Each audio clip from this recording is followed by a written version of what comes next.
கலா நெஞ்சங்களே வணக்கம். பூமியை நோக்கி பாய்கின்ற அதிசய விண்கல்லை பார்த்திருப்பீர்களா?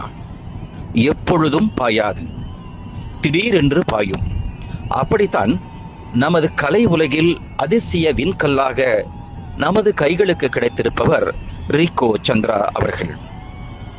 சிங்கப்பூரை பூர்வீகமாக கொண்டிருக்கின்ற ரீகோ சந்திரா அவர்கள் அடிப்படையில் உடற்பயிற்சியாளர்.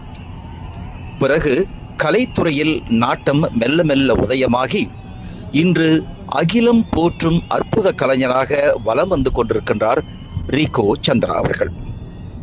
நாம் எதிர்பார்த்திராத படைப்புகளை எல்லாம் தனி ஒருவராக இருந்து அதை கட்டமைத்து மேடையில் ஒப்பனைகளோடு பாவனை செய்வது அவருடைய பாணி.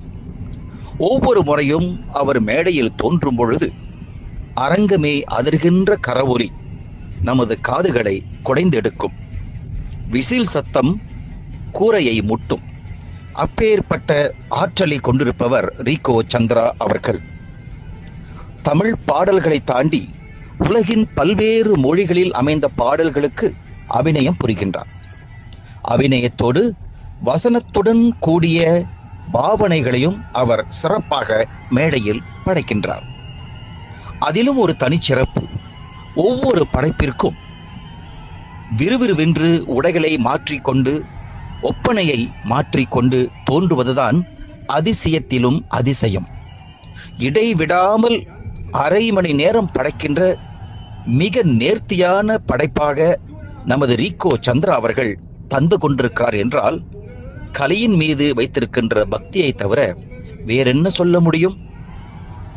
ரீகோ சந்திரா அவர்கள் சிங்கப்பூரை தாண்டி, மலேசியாவை தாண்டி, தமிழகம், இலங்கை, ஆசியான் நாடுகள், மேற்கு நாடுகள் போன்றவற்றிலும் தம்முடைய அசாத்திய ஆற்றலை வெளிப்படுத்தி இருக்கின்றார்.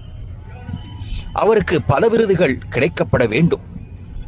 இப்பொழுது அனைவரது ஒருமித்த குரலாக மக்கள் கலைஞன் என்று வழங்கப்பட்டிருக்கிறது.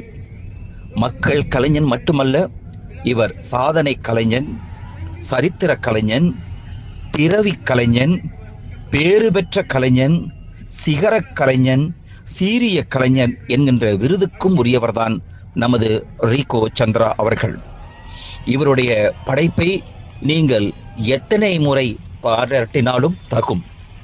சலிக்கவே சலிக்காது, திகட்டவே திகட்டாது.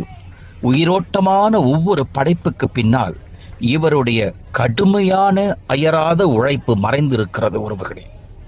அந்த